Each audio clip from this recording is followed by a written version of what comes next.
What is up? Good mic work. Back at you this week with your Battleground 2015 predictions. Also going to get into a review of the July 13th edition of Monday Night Raw, which was the go-home show for the pay-per-view, and also going to get into a few wrestling news tidbits at the very end, including stuff like the Stone Cold Steve Austin Rowdy Roddy Piper beef on Podcast 1, Alberto Del Rio apparently no-showing a charity event over the weekend, and a few thoughts on Tough Enough as well. We'll jump right into Raw. This was not a bad show. I actually really enjoyed it. I was so bummed out I was not able to be home and watch it live. I had an incredibly long, crazy day at work, and I knew I was going to be there from sun up to sundown, completely missed the show, but did catch it very, very late at night. Watched mostly all of it, although I did skim through a few parts, but for the most part I thought it was a really well done show, and there was a couple of mark-out moments, including a big one that everybody's talking about regarding the Divas. Now, I'm going to touch on just about everything, but I am going to bounce around a little bit. We will start at the top, the WWE title feud going on between Seth Rollins and Brock Lesnar. Brock Lesnar and Paul Heyman open up the show.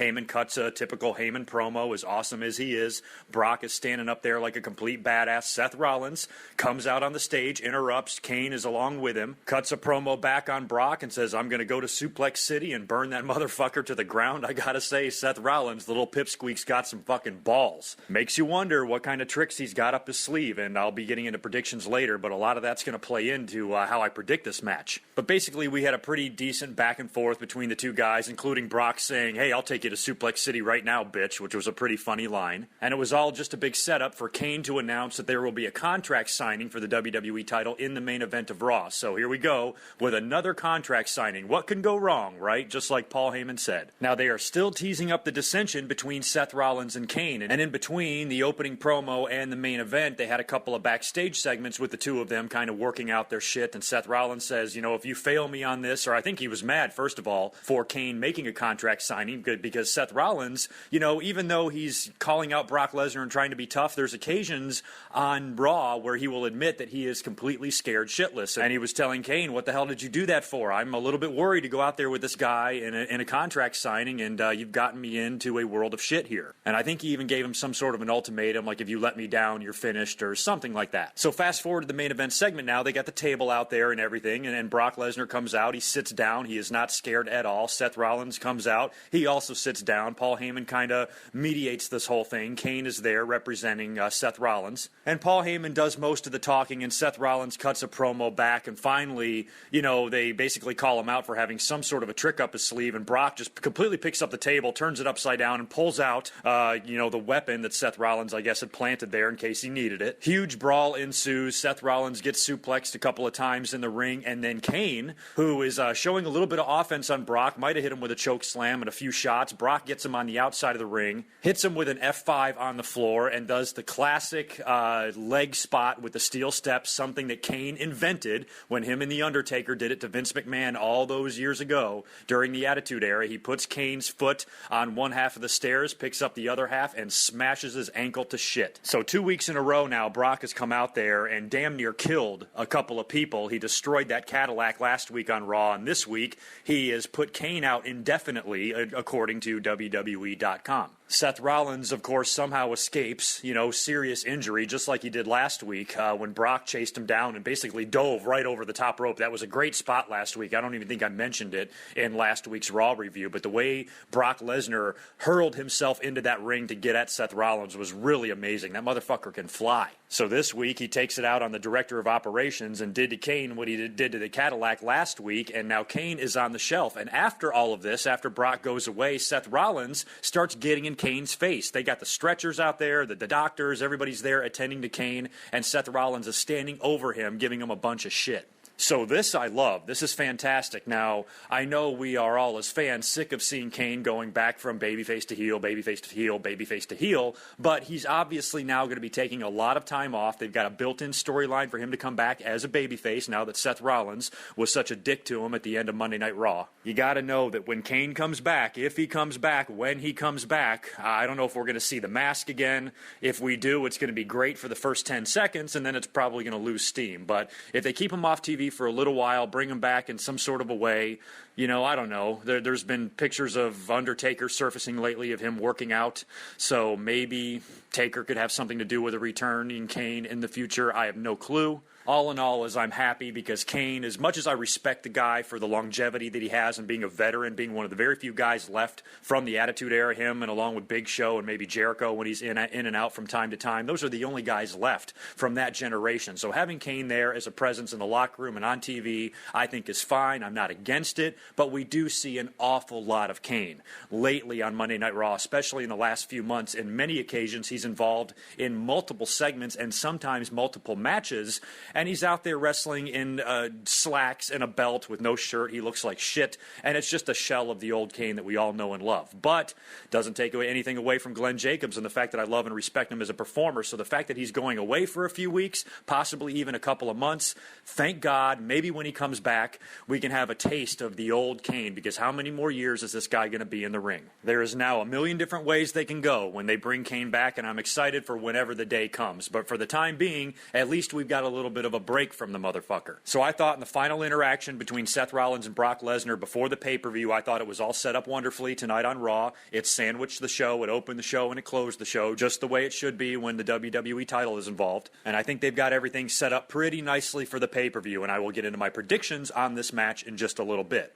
The other major thing to come out of Monday Night Raw, actually two major things, but I'm going to mention the girls first because everybody was going ape shit over this. And don't get me wrong, I was right there with you. I was loving it. I would have loved to have been tweeting live when this happened. I was so bummed that I was not home to watch this stuff live. So when I watched the replay, I was like, wow, seeing those girls come out there like that. Stephanie McMahon is out there to introduce them all. She comes out there and interrupts the three Bellas and says, there's going to be some changes around here. And then she starts introducing three NXT girls. I kind of thought they might all debut one at a time, a few weeks apart. But no, they brought all three of them out right away. Charlotte, Becky Lynch, and Sasha Banks. Now, unfortunately, even though I'm familiar with all these girls, I don't watch that much of NXT, and I really don't know what's going on. The Divas division, of course, I stare and drool at Nikki every single Monday night on Raw. But other than that, I really don't pay attention to whatever the hell's going on, and I don't watch Total Divas either. So I don't really understand why Sasha aligned herself with Naomi, I think, or was it Cameron, and Tamina,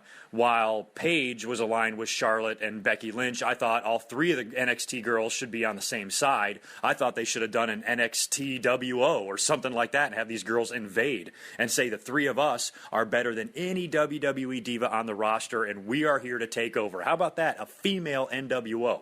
I would have loved to see them go in that direction because, hell, the Divas division might need that. Immediately, I was having people say to me on Twitter, even though they liked the segment, they're like, oh shit, I just hope WWE doesn't fuck it up with these girls.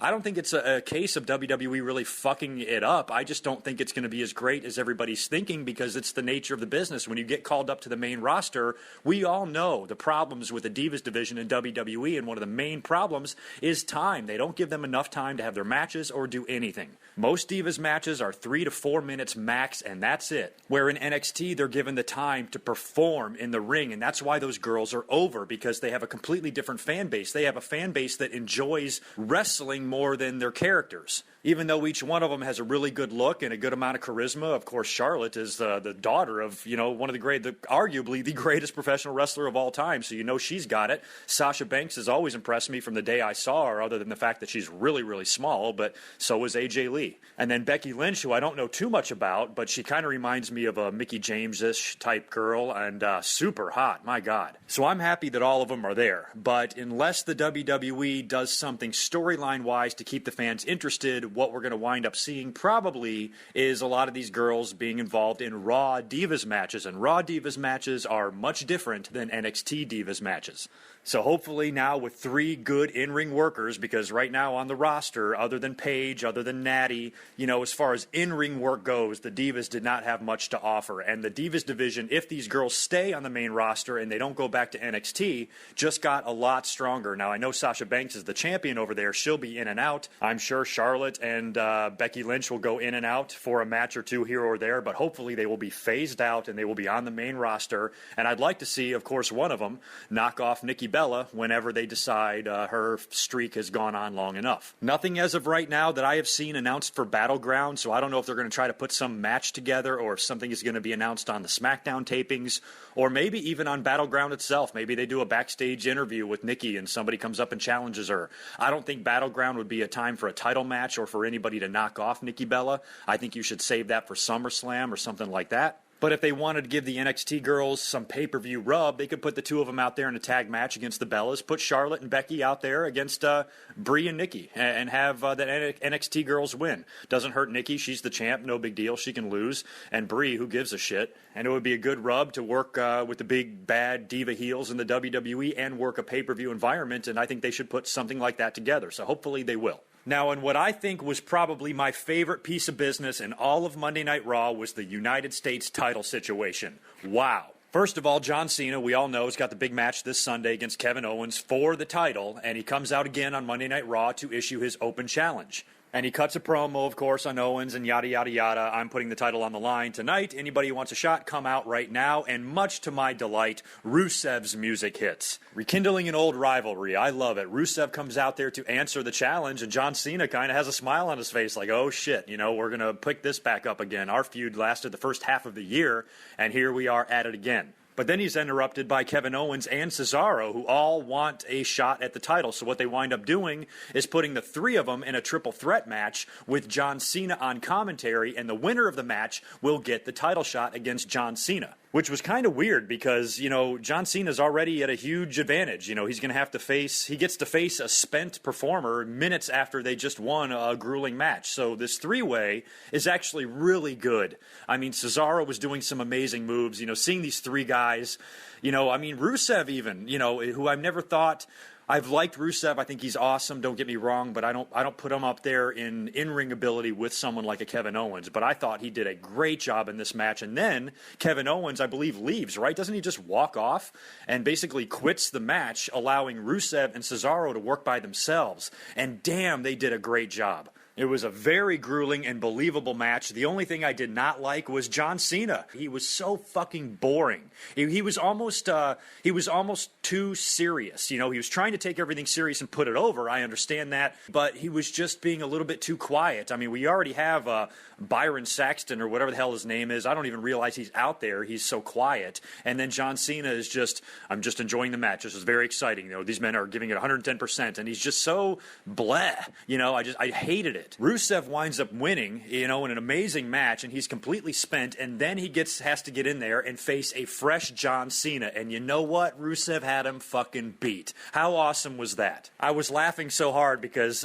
all I heard, you know, when Rusev was beat by John Cena is like, oh, he's going to go to NXT, or he's going to be pushed to the bottom of the card, he's going to be the next Santino or Zack Ryder. I'm like, Jesus, do you guys even know what a fucking heel is? I hate this idea that somebody needs to win. It's like we were hearing about Kevin Owens. He needs to beat John Cena for the title at Battleground. No, he doesn't. He's a fucking heel. He doesn't need to do anything. Nobody was screaming that the big boss man needed to beat Hulk Hogan. Heels have been booked the same way since the beginning of time. You build them up and build them up and build them up. You put them against the monster babyface, and they go down. That's what heels are supposed to do. So now he comes out there after his destruction of Dolph Ziggler last week that has put him on the shelf for a few weeks, which is interesting because this now opens up the door for Rusev to do some other things like have a United States title match with John Cena. So here he's got Cena in the Accolade, or whatever the hell it's called, and then he's got him beat. It's right in the middle of the ring. Cena's done. And in comes Kevin Owens, the guy that walked out of the triple threat match earlier, kicks Rusev in the side of the head, completely ruins the whole match, and ruins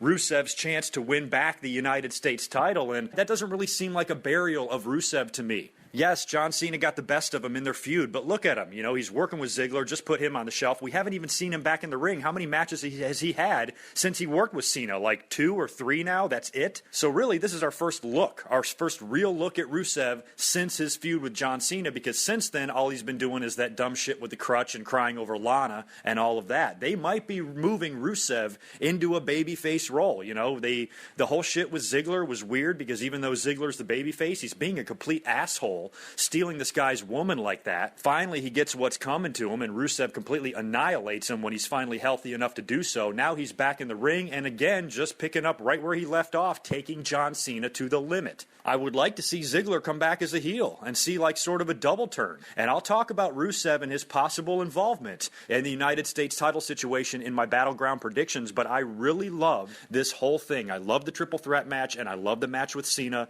I loved Owens interfering at the end, and and I loved the performance by Rusev. Wonderful stuff between those three big segments. You know, the contract signing with Seth and Brock, and the Divas and the NXT girls coming out, and this Rusev, Cena, Cesaro, Owens situation. I thought all of it was kick-ass, and I really enjoyed what I saw. Now, as far as the rest of Monday Night Raw, let's see, what else did we have? Roman Reigns finally got his hands on Bray Wyatt. He was supposed to have a match with Dean Ambrose. The match never even got started. I think Reigns attacked Wyatt in the aisleway before the match even got underway and just beat the crap out of him. So Reigns, got a little bit of revenge leading up to his big match with Wyatt at Battleground. Stardust returned as well, which I was really excited to see because he had tweeted earlier in the day.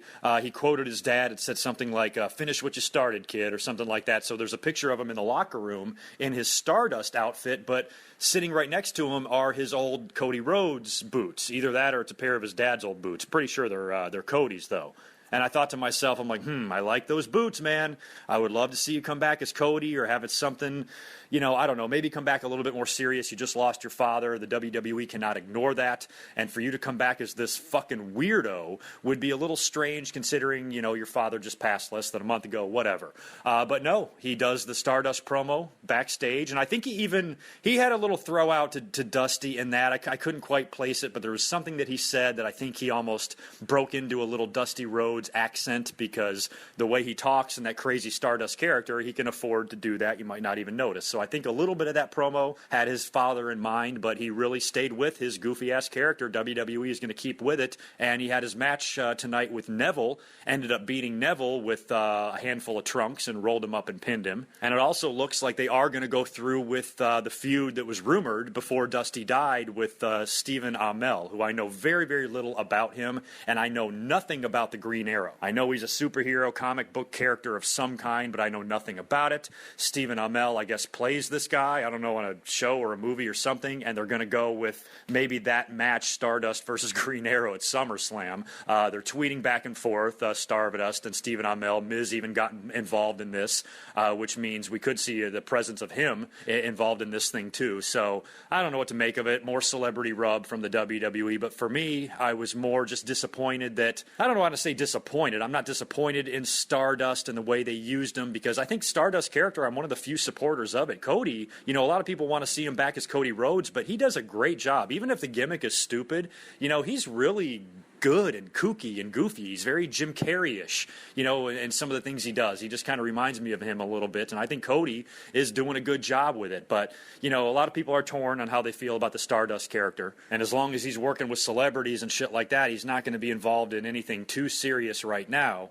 But tonight on Raw, considering it was in Atlanta, a place that Dusty worked a lot, maybe the fans might mark out for something Dusty-related if Cody came out just as himself for one night and had a match as Cody Rhodes, dedicated it to his dad, and then maybe picked up with the Stardust shit next week. Let's see what else we had. Randy Orton and Ryback won a tag team match against The Big Show and Sheamus. R-Truth, surprisingly, defeated Wade Barrett. Now, this shit is not over. So I thought last week when Barrett beat R-Truth with the bull hammer or whatever it is, I thought that was finally the end of this little miniature, weird-ass, goofy-ass feud. But no, they had a rematch tonight on Raw, and this time R-Truth beat him. And after the match, he rolls out to the outside of the ring, and underneath the ring, he's got his awesome R-Truth King gear, puts on the Burger King crown and the hotel towel, and he's got a plunger scepter. Pretty hilarious. R-Truth is really funny, even though, of course, this is a stupid angle. I don't care. R-Truth is too funny to not like. And now this is setting up another match between the two of them on the Battleground kickoff show. But this time, the crown is going to be on the line. So whoever wins gets to call themselves the true king. It reminds me of when Hacksaw Jim Duggan challenged Harley Race in the WWF like in 1987, 1988, and it was for the crown. He ended up beating him. No, I'm sorry, it wasn't Harley Race, even though Duggan did feud with Race. It was King Haku after Haku had taken the crown over from the king. They also had a match to determine that. Haku was then the king for a little while, a couple of years, I think, and then Duggan took the crown off of him in a match, and Duggan was so goofy and crazy, and he wore the crown all sideways and had his tongue sticking out and his eyes crossed, and that kind of reminds me of how funny R-Truth is with this whole shit. So I can't shit on this match too hard because there's been matches for crowns going on in the WWE dating back 25, 26 years ago. I'm just glad they're keeping this crap on the pre-show and not the main show, and I'll get into who I predict on that big epic match a little bit later on. Mark Henry also returned tonight. I don't know when the last time I've even seen him was. I know he's been back once or twice. I don't even know. I can never keep track of Mark Henry, how long he's out, ins and outs and all of that. But he teamed up with the Primetime Players, take on New Day in a tag team match, and they beat him. They beat the New Day. Mark Henry even did the little dance with the Primetime Players at the end. Pretty funny stuff. And other than that, I don't remember any other matches that took place. They did have a Tough Enough segment. Now, I've been reading that USA Network has not been very happy with Tough Enough and the ratings it's been producing. I have never been a fan of this. I've said this right from the start. There's no place for it anymore. You know, Tough Enough I thought was great when reality shows were so in, you know, when the real world was still kicking on MTV and, you know, and all this other reality show crap. And I know reality show TV is still very popular, you know, in today's day and age. But really, the whole purpose of Tough Enough originally, I thought, was to take advantage of the popularity of reality shows. Now things have kind of moved on. I mean, shit, the WWE has NXT. If you want to find the next star, it's in NXT somewhere. It's not in Tough Enough. Fuck Tough Enough. And of course, my attitude towards it might be the same as a lot of people's because nobody is watching the fucking show. So right after we read that things are not going really well ratings-wise, of course they do the segment on Monday Night Raw. They bring Lita in so she can come out there and introduce all of them individually. Nobody cares. A couple of guys got a pop, which makes me think that they must be pretty entertaining on the show, or, you know, or maybe they have good personalities. The fans like them or whatever. But for the most part, I'm like, who are these people? I don't care. I don't care who wins. To me, if you want to utilize the knowledge of people like Lita, like Booker T, like Chris Jericho, put them in NXT and let them mentor these kids that are actually there working hard and not some, you know, fucking idiot that made a video in front of his bathroom mirror. Fuck that kid. I have still yet to watch 10 seconds of the show. I've not seen a lick of it. I'm not interested in it at all. And whoever wins, I guess, throw his and hers ass into NXT for a couple of years and see if they can make it. All right, moving on to Battleground predictions. We'll start at the bottom, literally the bottom. We have R-Truth taking on Wade Barrett, or King Barrett. The winner becomes the official king of the WWE, or the official crown holder, or whatever the fuck. So finally, I expect Wade Barrett to end this nonsense with R-Truth, and he will reclaim his crown, and we will never see the plunger or Burger King hat again. Primetime Players versus New Day. I believe this is for the WWE Tag Team Championships. I got to pick Primetime Players to retain. I liked New Day as champion. I had no problem with them being champion. Even if they won at Battleground, I wouldn't care. I'd be fine with it. But I don't like to see the titles flip-flop back and forth so damn often. So for that reason, if you're going to put the belts on the Primetime Players, what's the sense in taking them off of them just a few weeks later? Keep them on them for a little while. I'm all for New Day winning them back in the future, but give it just a little bit more fucking time, please. Same goes for the triple threat match for the Intercontinental title. Ryback, Big Show, and Miz. Who cares who wins? Actually, I do. I want Ryback to win because I hate his feud with Big Show. I think the two of them make for a terrible match. When you throw obnoxious Miz into that mix, he might make the in-ring match a little bit better, but he's not going to make me want to kill myself any less. So hopefully Ryback spears him right out of that stupid fucking dress he wears, and hopefully he shell-shocks Big Show straight to hell and retains the Intercontinental title. And that's who I'm picking, Ryback. I'm also going to pick Randy Orton because at this point with Sheamus, he's got this little feud going on with him. Two of them are having a one-on-one match. Sheamus is the Money in the Bank briefcase holder right now. I don't see him cashing this thing in at Battleground. SummerSlam, maybe. Pay-per-view after that, maybe. But not right now. And when you're the Money in the Bank briefcase holder, you can afford a loss or two. So I don't see any reason for Sheamus to go over on Randy Orton in this case. I fully expect Randy Orton to beat Sheamus, just like he beat Seth Rollins at WrestleMania. Roman Reigns versus Bray Wyatt. Now, here's the thing. My prediction on this might surprise you. I'm going to predict Bray Wyatt only because I don't want this to be a one-off. If they go out there and have a match and Reigns beats the shit out of him and pins him right in the middle of the ring, they got nowhere else to go. So having Wyatt pull some funny shit, you know, he's been playing the mind games with him right up since the beginning. So if he pulls some sort of freaky shenanigans during the match, gets Roman Reigns distracted, maybe the daughter can come back into play in this match somehow, allowing them to work again at SummerSlam and maybe some sort of a gimmick match. Now, at the end of the day, even though I just predict Bray Wyatt to win here, and I kind of want him to, I fully expect, and you know, Roman Reigns will wind up coming out on top of this feud. Bray Wyatt is just a guy that they're feeding to Roman Reigns. I just want them to stretch it out a little bit to where it goes 2 or 3 pay-per-views. I don't want it to go 4, but I think 2 or 3 makes sense.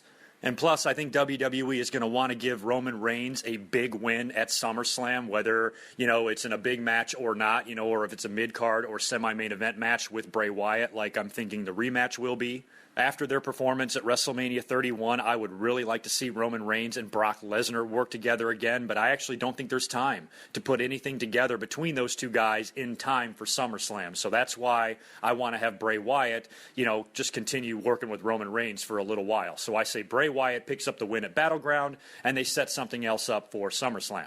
John Cena versus Kevin Owens. Dun, dun, dun. Here we go. So everybody, of course, I'm sure 100% of the people out there absolutely insist that it is completely essential for Kevin Owens to beat John Cena at Battleground. And if he does not, he's going to be working at NXT and jobbing to Tyler Breeze. No, hold the phone. Here's the thing. I fully expect Kevin Owens to be United States champion. I'm just not 100% sure if it will be at Battleground. I think Kevin Owens will win the title. It could be a Battleground. It really could. But I'm also thinking it could be after Battleground. So in this match, this particular match, I'm picking John Cena to win. Before your balls fall off, let me just clarify, that doesn't mean I want John Cena to win. I just think that he will. And I think that it will be something non-clean. What I want to see is some interference. I want to see, like I've mentioned before, a double DQ or just a disqualification or, I don't know, something like that. And given what we saw on Monday Night Raw with Rusev having Cena beat and then Kevin Owens coming in and interfering, I wouldn't be surprised at all, since Dolph Ziggler is on the shelf, for Rusev to make an appearance in this match. I can almost envision something, like try to picture this in your head, like lay out a scenario for me. Maybe Kevin Owens does some dastardly shit to John Cena. Maybe he gets himself disqualified and starts hammering Cena to hell with a chair. And maybe Rusev comes out and makes the save. And the two of them fight off Kevin Owens or something, and then they kind of stand there a little bit, and it's like this awkward kind of handshake, like, holy shit, are we actually on the same side after all what we went through together? Or maybe some sort of a casual showing of respect between John Cena and Rusev. Or maybe something like that could come down the line, and maybe not necessarily at Battleground, or maybe Rusev can just interfere. Maybe Kevin Owens has John Cena beat or in a compromising position, and Rusev comes out there and ruins it for Kevin Owens. And that could lead to some sort of a triple threat match, or even a four-way if you put Cesaro back involved. But if you have a triple threat match between Rusev, Kevin Owens, and John Cena, I don't know if that's something we would want to see at SummerSlam. I almost want to see one-on-one, but if they did that, that could give the opportunity for Kevin Owens to, number one, win the United States title, but number two, John Cena loses it in a triple threat situation, and it kind of keeps him protected, and everybody fucking wins. So in WWE's line of thinking, that's the thing. The fans, they can forget about Kevin Owens going out there and squashing John Cena. They say that every time. He's got to go out there and just beat him clean. He already fucking did. He's probably not going to do it again. That's just the way they do things. They're not going to destroy John Cena after 15 years of money and investment. They're going to use him and squeeze him for every nickel that they can, and you don't just destroy him because that leaves him no one to do it with later. Giving these guys all a program, giving them one good victory and a few great moments, basically in WWE's eyes gives them all the rub they need. I'm hoping with Kevin Owens, since I think he offers a little bit more than Rusev, especially on the mic. Rusev has been pretty funny on the mic that I've been listening to him, but Kevin Owens is a much better promo cutter. And he's a guy on the mic that can fill the void that a guy on the mic like CM Punk made. I mean, he was great, and we haven't had that, in-your-face brash guy since CM Punk left. So Kevin Owens really fills that role. So a victory or two over John Cena and a title victory over him, I think would really, really help Kevin Owens. So don't misunderstand me when I say, Kevin Owens can keep losing to John Cena and he'll be fine. That's not what I'm saying. All I'm saying is he's already beat him clean, and regardless of how he wins the title in the future, I already feel like Kevin Owens is made. So I can almost see the WWE having John Cena either win or survive this pay-per-view as champion, and it leads to a triple threat match, and John Cena drops the title there. I still think Kevin Owens will win the United States title. John Cena and Kevin Owens will not be finished at Battleground. They got another match, at least one more match to go here. So if you want to see Kevin Owens win the title so badly, you guys might prefer my scenario, and forget about Rusev. What if it's just John Cena and Kevin Owens one-on-one at SummerSlam, and Kevin Owens wins the United States title at SummerSlam? I believe it's in New York. Am I wrong? Imagine that pop in that part of the country for Kevin Owens. So sometimes you just have to have the ability to look just a tiny bit ahead. Kevin Owens could win the belt at Battleground, and then he could retain the belt at SummerSlam. I don't think the WWE would do that, but they could. I think my scenario is a little bit more likely, so we'll just have to wait and see. But I am definitely officially picking John Cena to win this match. So hey, 18-year-old Smark, in the process of writing 3 paragraphs telling me how I'm completely wrong about John Cena, pay attention because I'm about to predict the main event. Seth Rollins versus Brock Lesnar, WWE title. Seth Rollins. I'm picking him. I actually am. I don't know how. I don't know how the little shit's going to do it. I have no idea what trick he's got up his sleeve, especially now that Kane's on the shelf. But you got to think that he's going to escape. And what a feather in his cap. Now, he's not going to beat Brock. I mean, well, shit, he might. I mean, there's a good chance he could pin him. But he's going to have the help of an awful lot of people. Either that or he's going to get himself disqualified or he's going to run the fuck away. I don't know what's going to happen. But the night after Battleground, I expect Seth Rollins to still be the WWE champion on Monday Night Raw. I also want to rule out a Sheamus cash-in. I don't see it happening. I think the WWE should tease it. They should make Randy Orton and Sheamus the opening match. Get that match out of the way nice and early, and that way the fans can speculate that we might see Sheamus later on. But I don't really want to see Sheamus as WWE champion at all. So I guess maybe me predicting him not doing that is just my mind refusing to believe that this guy might actually be carrying the belt. But he just won the briefcase. I think they're going to hold off a cash-in. I hope they hold it off past SummerSlam. I don't want to see Sheamus as the guy to close out SummerSlam with the fireworks and the title. I'm not interested in seeing that. I just hope Sheamus wins it at some off-the-wall pay-per-view, fucking Hell in the Cell or some shit like that. Holds it for a little while and then drops it at the latest at the Royal Rumble. You're not going to draw 100,000 fans in Dallas with Sheamus as your WWE champion. I'm really curious, though, how the in-ring match is going to go because the last few times we've seen Brock Lesnar in the ring, he has completely dominated people. I mean, he destroyed Roman Reigns at WrestleMania the same way he did John Cena at SummerSlam, just suplexed him from one side of the ring to the other. Roman Reigns took a hell of a beating, and he proved what a badass he actually is, but still, Brock dominated that match, hit him with the F5 right off the bat. What makes us think that he's going to have any trouble at all killing Seth Rollins in a matter of seconds once he gets his hands on him? So I'm wondering how long the match could go. I remember the great match that CM Punk gave Brock Lesnar at SummerSlam a couple years back. I would like to see Rollins and Brock, have a match like that. Brock would have to do a lot of selling. Seth Rollins is going to have to use his quickness and his connivingness, maybe, hitting Brock with a foreign object or some shit. J&J Security or anybody else that will come out there on behalf of Seth Rollins is going to have to get involved in this thing to provide enough distraction for Seth Rollins to get the upper hand physically. And when he does, I don't even know how long that can possibly last. The way they've been booking Brock over the past year, Brock should be able to snap this guy in half just by touching him. So it's going to be really interesting to see how long they can make this match go. I think Seth Rollins just pulls some shit at the end to wind up winning. And I think it could be anything. I mean, I think Seth Rollins, they could go as far as, how we've seen in the past of somebody rigging the lights or somebody doing something to music or doing something to distract the opponent or the babyface or whatever, doing something really dastardly and allowing the heel to get the victory or something like that. So I think Seth Rollins just plays some sort of a game, whether he rigs the lights or the music or he pays off a referee to do a fast count or something. Who knows what they can do? Whatever it is, it's going to be some sneaky shit by Seth Rollins, and he will escape the pay-per-view as WWE champion. I'm not saying he's going to win. I should rephrase that. Well, I got to be fair, though. If it's a predictions video, I have to predict a winner. So really, when I say Seth Rollins, I really only mean that Seth Rollins is going to come out of the pay-per-view as champion. That doesn't necessarily mean he's going to win. Brock Lesnar could win via disqualification or via countout. So yeah, I guess that's what I'm going to have to do. I'm actually going to pick Brock Lesnar via something other than a pinfall or submission. I suppose Seth Rollins could have a ton of outside interference that decimates Brock, and then he's able to score a pinfall victory over Brock. I think that would be great. A great feather in the cap for Seth Rollins, even if he cheats. Just the fact that he beat Brock Lesnar, the first guy to beat him in a long time.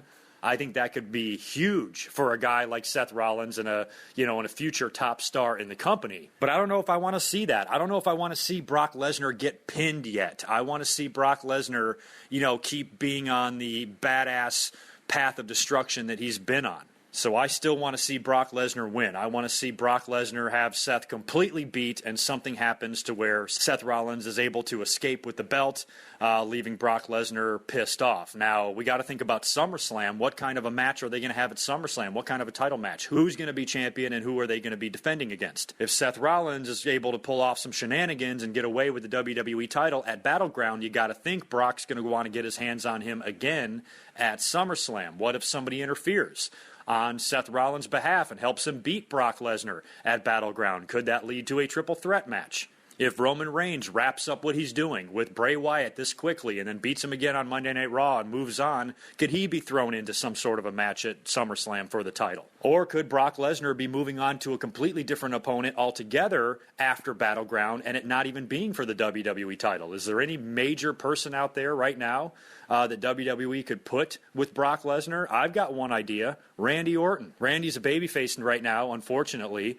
but we've always wanted to see that Randy Orton and Brock Lesnar match. If they could do something like that at SummerSlam, to me that would be great. Maybe Randy Orton could rejoin the Authority. Maybe he could beat Sheamus earlier in the night and then show up in the main event and RKO Brock Lesnar, allowing Seth Rollins to get the victory, and then the two of them reunite. We all know the problems that Rollins and Orton had. The two of them get back together, and then that sets up a Randy Orton-Brock Lesnar match at SummerSlam. But on the other side of that coin, you have to think logically. Why would Randy Orton go out there and pick a fight with Brock Lesnar if there was nothing to gain, just to be buddies with Seth Rollins again? That sounds stupid. So, storyline-wise, that really wouldn't make sense. But I sure would like to see the two of those guys work a program together before they retire. So it's a tough call on this one. I just don't know what direction they're going to go. All I know is Seth's going to be champion, like I said. And, you can't have two DQs on the same show in big matches, so you can't just do a DQ to get out of a sticky situation. So you can't do it with Cena and Owens and then also do it with Rollins and Brock. So I think one of those two matches has the potential for a DQ or a countout, but not both. So just to recap, I am picking King Barrett, primetime players Ryback, Randy Orton, Bray Wyatt, and John Cena to all pick up victories at the pay-per-view, and I'm predicting Brock Lesnar to win via something other than a pinfall or submission. I had one pay-per-view this year where I went perfect on every match. We'll see how I do come Battleground. And don't forget, please tweet me live Sunday night during the pay-per-view. I will be on Twitter at GoodMikeWork, drinking some beer and tweeting all sorts of hilarity during the pay-per-view. So feel free to come join me. Should be a lot of fun. As far as what else is going on that some of you asked me to touch on, there's some sort of beef going on between Stone Cold Steve Austin and Roddy Piper on Podcast One. Now, they both have podcasts, and I've been listening to a lot of podcasts lately. I've finally gotten to the habit of downloading these things and putting them on my phone and listening to them when I drive, because I do commute a lot, and I've been able to knock out a lot of podcasts. I've probably listened to 15 or 20 just in the last few days. And Austin's is one of my favorites. I think of my favorite of all of them is actually Jericho. So far, I've been the happiest with his guests. I think he's great at doing what he does, and he's great at asking questions, and he sounds like a real host. I think Jericho just has more of a knack for this than maybe some other guys, but Stone Cold is a close second. I like Jim Ross's as well, but I think it would be Jericho 1, Austin 2, Ross 3. I don't really listen to Roddy Piper's. I don't really listen to Taz. I don't really listen to Colt Cabana. If I listen to podcasts right now, those are really the only three I find myself listening to. Now, the situation with Austin and Piper, I really don't know too many details about it. All I know is it has something to do with Roddy Piper doing a podcast with, I believe, Will Sasso, who's that old Mad TV guy. WCW and WWE have both brought him in on numerous occasions over the years. And he does a great Stone Cold Steve Austin impression. And I'm thinking, even though I never heard the podcast, have no idea what was said or what it was about, I think the two of them were kind of making fun of Steve Austin a little bit. Maybe Piper considered it to be good-hearted, but Austin apparently didn't like it. And they pulled the episode. Podcast One, at Austin's request, I guess, took the episode down or told them to take it down. The reason for it, I have no idea. Austin said something along the lines of it was a personal nature. Maybe they touched on a part of his personal life that he doesn't want out there, because Austin, I love him. I profess my love. I'm a big Stone Cold Steve Austin mark. I think he's great. Love listening to him talk, love his career in the business, but he's not a saint. And there was a few years there where he was getting into some really bad shit and had a few run-ins with the law. And I'm not going to lie when I say a few of those were domestic violence related. And I don't think, I think he had a few dark days. So I don't know if the Piper Sasso podcast touched on any of that and it upset Steve. I have no clue what happened. Or maybe Austin just didn't like the impression that was being done of him. I have no idea. Austin has got a very big podcast and a very big following there, and he definitely pulls rank over Roddy Piper. And if he expresses dislike with something that Piper did to Podcast One, they're probably going to back Steve Austin. So they made Piper take it down, which then led to Piper leaving Podcast One. Now, I don't know if he quit or whether they forced him to leave, but he's been tweeting a lot of stuff. I think he's come out and made some comments about it. I have not listened to it. He tweeted something just today that he was sent a cease and desist letter from Podcast One for him to stop doing podcasts because I guess he moved his podcast to another provider. He's been doing them over there, and they were like, you're under contract to us. You can't do that. So there's all sorts of drama going on in podcast land, and it all centers around Steve Austin and Roddy Piper. I hate that there's heat between these two guys. Haven't we lived long enough in our lives to where, drama like this shouldn't matter anymore? You guys are two retired legends in the business. Now, on this particular occasion, believe it or not, I'm probably going to back Steve Austin. I know I can understand Piper's argument, my podcast got taken down just because it hurt somebody's feelings, and he feels like he's censored or whatever. I guess I can understand that a little bit. But at the same time, when I think about Steve Austin and who he is as a person and Roddy Piper and who he is, Piper, as much as I love him, I've been watching him in interviews throughout the years as he's gotten older, and he's starting to lose his marbles. I don't think he's a guy that has the mental faculties to be able to handle something like social media. The little bit that I've heard of his podcast, it's hard to hear Piper talk. He's kind of all over the place. He just... I don't know, he's almost in his own little Roddy Piper bubble, where Steve Austin seems like he's got his faculties together. He can talk about things in an intelligent way, and he doesn't fucking trail off. I don't know how to describe it. Just Stone Cold seems a little bit more sane than Roddy Piper. So with the limited knowledge I have on the whole situation, my instinct is to back Stone Cold because he does not seem crazy, and Roddy Piper does. There's also a little bit of concern in the wrestling world as regards to Alberto Del Rio, or Alberto El Patron. I guess he no-showed a charity event in Boston, I believe it was. I can't remember, but just completely no-showed the event. They sent him airfare, they sent him travel arrangements, money in advance, all this stuff, and he did not show up. This is not something we've heard him do in the past. Alberto Del Rio is pretty well liked amongst a lot of people inside the wrestling business. He's pretty well respected, and he doesn't have a history of really doing anything like this, so it did cause some concern. I have not heard the latest on this. I have no idea if we've even heard from Alberto Del Rio, but for once, I'm actually rooting for the guy to be an asshole. The best outcome we can hope for here is that Alberto Del Rio just didn't feel like going to the show because he wanted to sleep in. At least that means he's okay. It means he's an asshole, but at least it means he's okay. What I do not want to hear is he's missing, or he's dead, or he's sick, or injured, or something happened to him. Serious. I just hope whatever the case is with him, that he's okay, and I would be glad to hear the story that he just didn't feel like going to the event instead of something seriously bad happening to him. At the end of the day, if he turns out to be okay, all he has to do is repay the promotion the money they gave him, and I'm sure it's all under the bridge. But Del Rio, wherever you are, please show yourself and let us know you're okay. I actually did see one thing just a little while ago that said he was at home, but really no explanation has been given yet as to why he no-showed the event, which I guess is good because that does mean he's alive. It just is kind of a little curious. So I hope whatever the story is with this, that Del Rio's okay. I guess that is it. I am out of things to talk about as of right now. I am not sure if I will do a Battleground reaction commentary or not. I will be home to watch the pay-per-view live, like I said.